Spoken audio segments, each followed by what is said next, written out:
Tayo po ngayon ay gagawa ng self-monitoring report dito po sa online platform provided po ng DENR-EMB.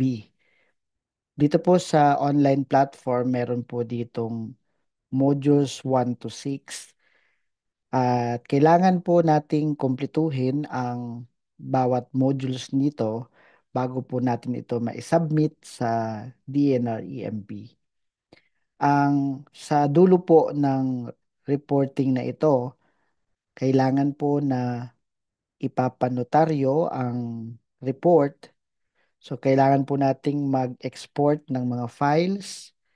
Ito pong modules 1 to 6, kailangan ma-export ang lahat ng files o ma-download para po sa pagpapanotaryo. So, tayo po ay magsimula at ito nga, paano ba gumawa ng self-monitoring report online. Dito po, magsisimula tayo sa Module 1. Dito po ay meron po ditong kailangang iselect na year. So tayo po ay nasa 2025 at kailangan din iselect po yung quarter. So tayo po ay nasa July, August, September, kaya pipiliin natin third quarter. At dito naman po, yung name of the plant or name of establishment, pipiliin nyo dito yung pong registered na establishment sa CRS. So, wala po tayong ibang option dito kundi mag-select. Dito naman po sa box na to, dito po natin binibigay ang mga importanteng information. Revised, corrected, or updated information not contained in your general information sheet. Typical na nilalagay dito ang mga update sa atin pong mga pending permit application o yung mga information na hindi tayo required ng anumang kondisyon. May pagkakataon na we are not required to conduct emission testing, we are not required to conduct water testing, kaya pwede nating ilagay dito yung mga information na yan. Pangalawa, dito po under DNR permits or licenses or clearances, may mga environmental laws po na makikita dito. Apat po na environmental laws.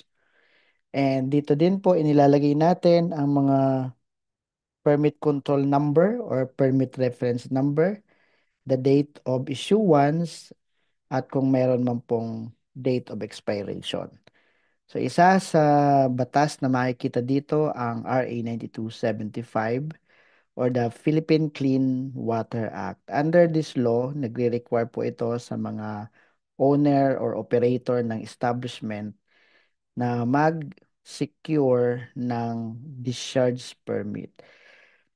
Samantalang meron po dating tinatawag na authority to construct, kaya nagre-require po ito ng number dito. Kaya lang, wala na po ngayon itong authority to construct. Hindi na po ito applicable. Kaya under the permit, nilalagay natin not applicable. At yung date natin ng issuance at expiration date, nilalagay na lang natin yung 2001 na naka-default na po ito na date. So under DP number or yung tinatawag na discharge permit, kung meron tayong available na discharge permit, kailangan natin dito ilagay ang control number, ang date of issuance at ang expiration date. Samantalang meron pong mga permit na nag-expire for a year, for 2 years, or 5 years. Kapag nagkaroon na expiration, so for example dito, ang expiration date ay April 15, 2025.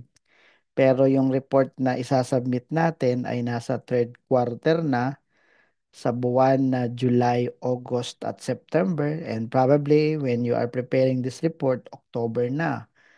Kaya makikita ng evaluator kung masasubmit natin ito na meron kang expired na permit. But if you have an ongoing renewal application, nasa EMB pa yung processing, pwede nating ilagay dito sa general information sheet like ongoing discharge permit renewal application with application reference number 12345 submitted on March 15, 2025. So in short, makikita ng evaluator na meron kang pending permit application for discharge permit. Under PD 1586 naman, ito ang Environmental Impact Statement System na nagre-require na naman sa mga owner or proponent ng project na mag-secure ng Environmental Compliance Certificate or for those not covered to secure ECC, they need to secure Certificate of Non-Coverage. So under this permit, ilalagay po ang reference number or control number like ECC, OL, R4A 121234. Kung CNC naman ang applicable sa atin, edi yung CNC, OL, etc. At syempre, yung date of issuance, and since walang expiration date ang ECC or CNC, nakalagay na natin dyan 2000-0101. So kapag wala tayong babaguhin sa date, kailangan lang ilagay 2000-0101. Doon naman sa RA 6969, especially mga applicable rules and regulation, especially DAO 2013-22 na nagre-require sa mga waste generator ng registration as a hazardous waste generator. At kapag meron kang certificate of registration, makikita mo doon ang DNR ID number. Ang DNR ID number or DNR registry ID dito sa reporting. So, ilalagay natin dito yung DNR ID number na makikita sa Hazardous Waste Generator Registration Certificate. Kung kailan po na-approve ang registration na naka-declare po sa ating Certificate of Registration at wala pong expiration yan, kaya 2000-0101. Meron naman mga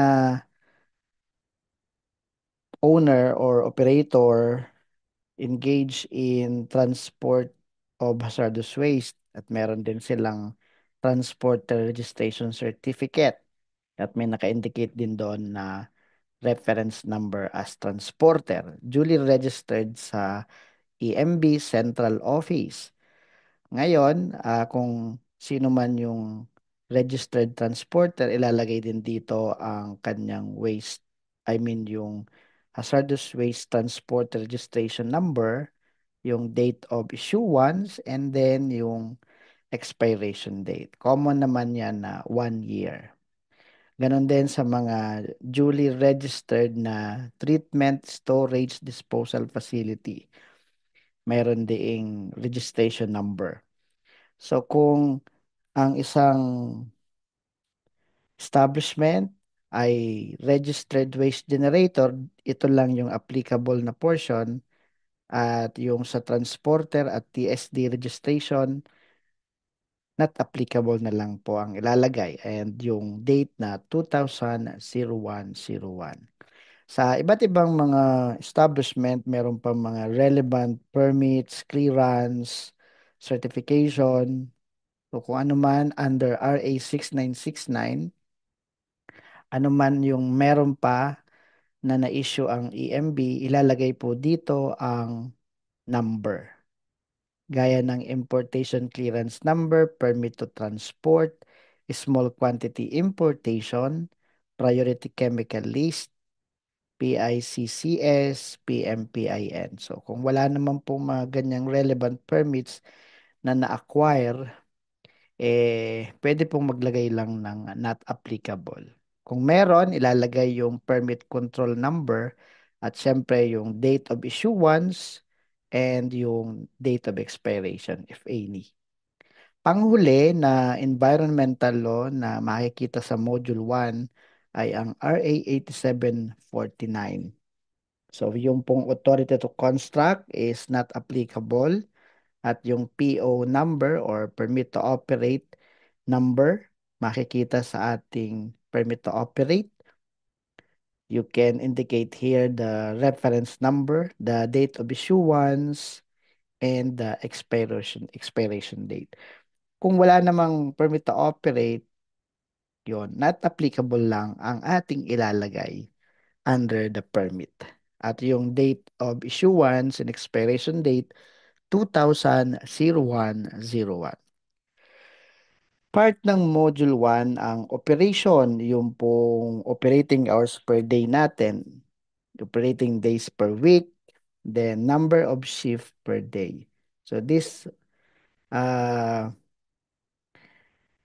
portion, yung information na ilalagay dito varies from one establishment to another.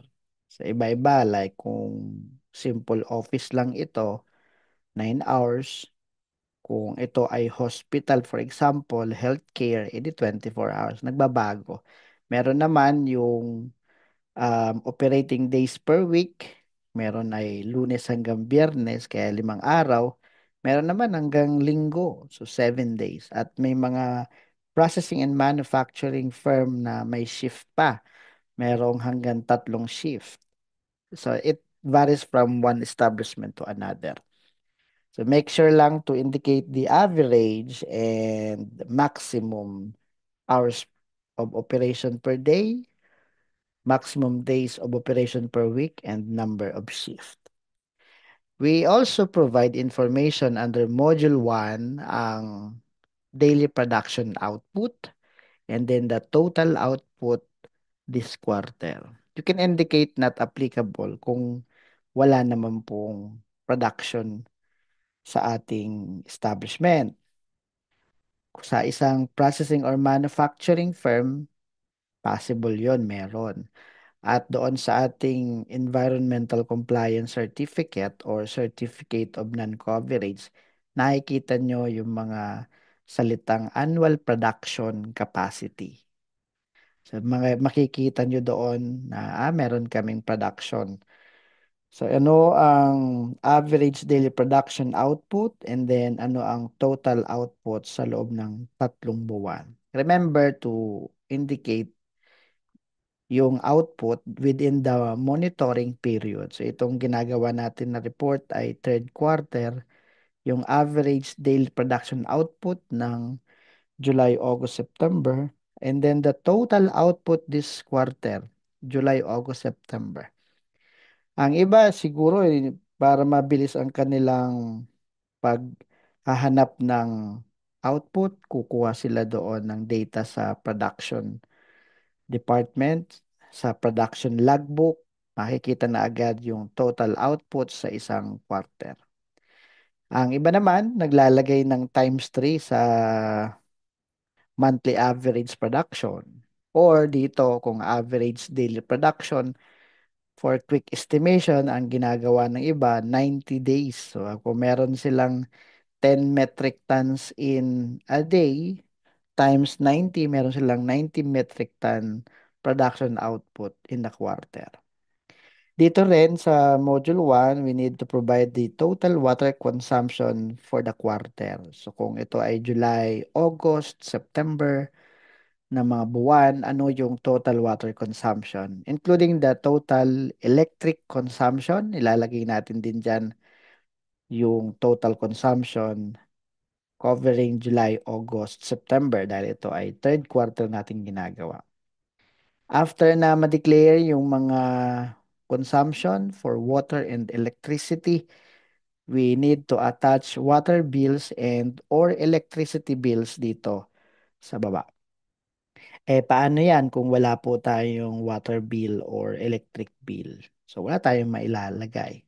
If you can strategize na meron kayong recording, kung gumagamit kayo ng Deepwell, edi maganda kung meron tayong recording nito. Well, those who are issued with water permit, meron sinasubmit na tinatawag na groundwater or surface water withdrawal report sa NWRB. O, pwede nating i-attach yun dyan. So, pero ang pinakamahalaga is to declare the total water consumption and electric consumption. Kung hindi nyo man ma-attach yung proof, although required talaga yan, wala na pong makakapag-save ka pa din itong report na to. So, you can um, review, especially yung taon at yung quarter, dahil once na makalampas ka sa module 1, ilipat ka na sa module 2. O pwede ka naman bumalik, pero mabuti nang sigurado na yung taon at yung quarter. So this is our module 1, and once na kompleto ng information, click save page muna para ma-save ang information sa iyong draft na self-monitoring report for module 1. And then sa module 2, sa lahat ng mga waste generator, sasagutin nyo lang itong question na ito ng no. You will now proceed with module 2 in the section of hazardous waste generator, module 2B. Merong mga iba't ibang modules under module 2. Module 2A, yung pong may mga CCO permit, kailangan mag-provide ng information. Yung module 2C, magbibigay naman ng mga information, yung mga treater o recycler. At yung module 2B, para sa mga waste generator. So nearly every establishment is a waste generator. Kaya applicable ito sa bawat isa. So ano po ang inilalagay natin sa module 2? Yung pong ating mga waste generation, waste storage, treatment, and disposal, and then on-site self-inspection.